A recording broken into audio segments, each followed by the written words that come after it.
As a result of a past sin, preacher Tony Evans said he would be resigning from his position as preacher.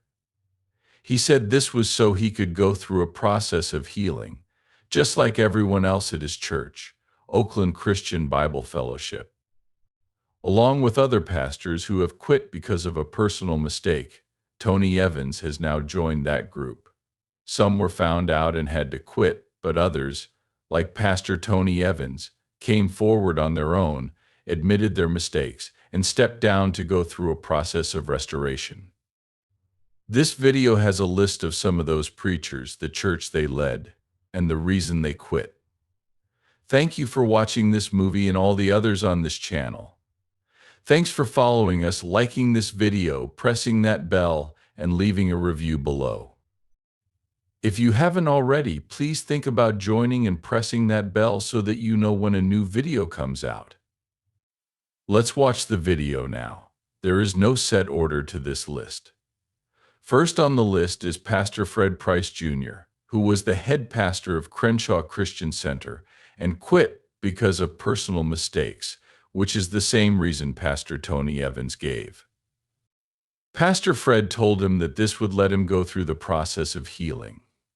In this video, Pastor Fred talks to his audience, "My life and my family, which I feel very bad about. Thank you for letting me down. I have broken the trust of God, my family, and you, my church. So I have to quit my job as pastor right now. Allow me to finish. Allow me to finish. At this point, I have to quit my job as preacher. I have agreed to follow my father's and our apostles' plan for restoration. One of the most important parts of this plan is that I will be going to Sunday service every week starting next week and all year long, so that I can hear the word and be restored so that I can meet the call on my life to ministry." Since then, preacher Fred Price Jr. has gone back to work as preacher at Crenshaw Christian Center. Bill Hybels, the pastor of Willow Creek Community Church and a megachurch leader, came in second. Pastor Bill quit after several women said he had sexual misbehavior and inappropriate behavior. A court report said he was accused of making sexy comments, giving long hugs, kissing women he shouldn't have, and even asking a woman who worked at his hotel to his room. There was also information in the report that he had an affair with a married woman for a long time.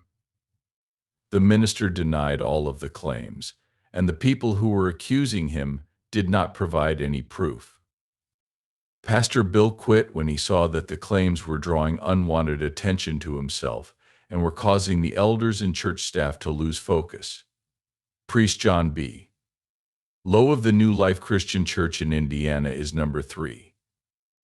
Pastor John admitted that he had cheated on his wife and wanted to quit. He said that this sin happened 20 years ago with a girl who was 16 years old. The girl, who was now married and listening to him in the crowd, got up, grabbed the mic, and told more about what really happened. She said that Pastor John Lowe had taken care of her for 7 years, then raped her and sexually abused her before she was old enough to agree. Fourth, megachurch pastor Matt Chandler of the Village Church in Flower Mound, Texas, quit because he was seeing a woman online in a sexual way. The church said that even if the messages they sent each other weren't emotional or sexual, the fact that they were sent so often and were familiar with each other crossed a line. Their explanation was that Matt Chandler didn't talk like a preacher and didn't act like a pastor should. The church leaders say that Pastor Matt's time away was both a punishment and a chance for growth. Pastor Matt was later made whole again and went back to being the lead pastor of the Village Church, where he still works today. 5. Pastor Howard John Wesley quit his job as pastor of the Alfred Street Baptist Church in Alexandria, Virginia, saying he was tired and needed some time off. He said there were a few major events that made him think something wasn't quite right. One was losing interest and energy in something, and it turned into a chore instead of a fun thing to do. He also needed to be more creative as a priest, but he was losing that edge. Pastor Wesley said he was going to take a 3, 1, or 2 month break from the church he loved because he felt a bit empty. First, I'm tired, and I need you to know that. Second, I feel very far away from God. It's a big mistake to think that you're close to God just because you work for God as a priest. That you mix your work with your prayer makes me feel so far away from God.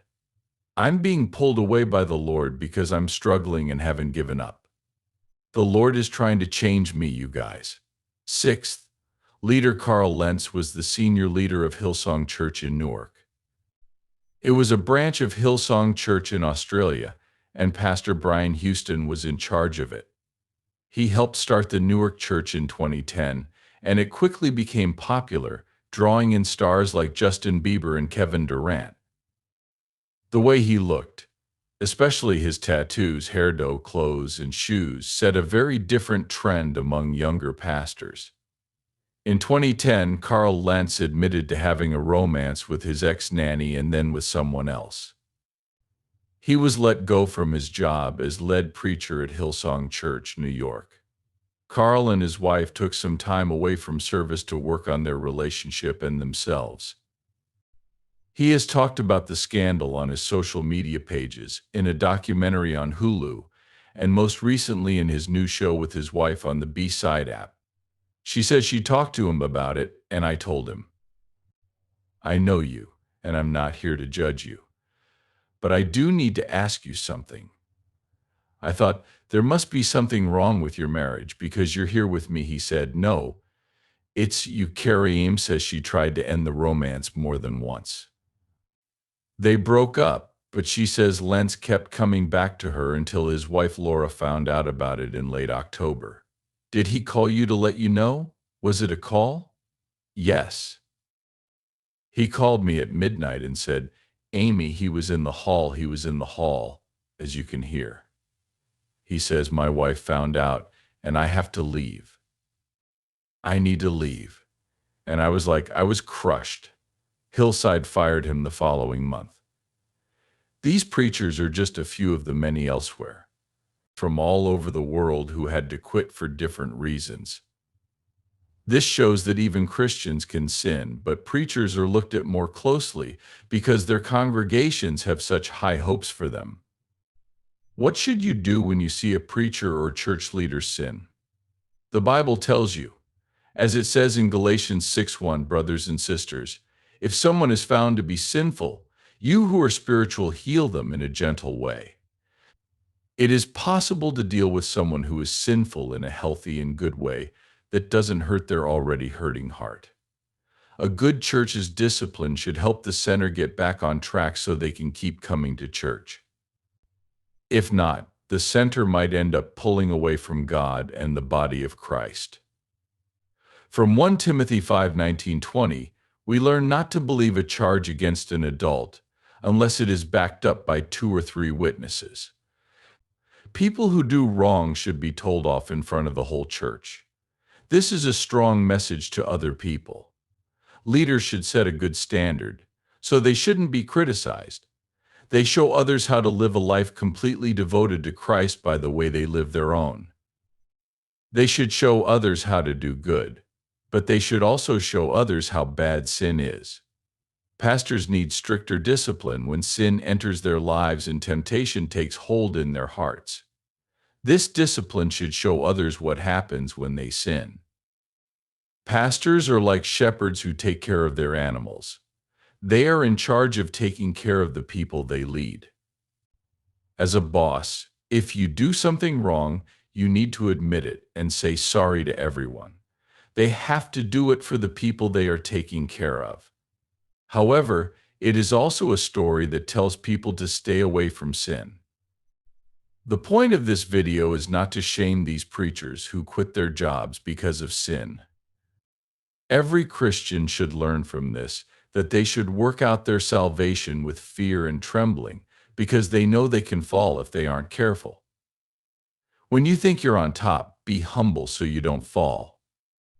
If you do sin, though, Jesus can wash you clean and you can be forgiven and made whole again, so don't run away from God.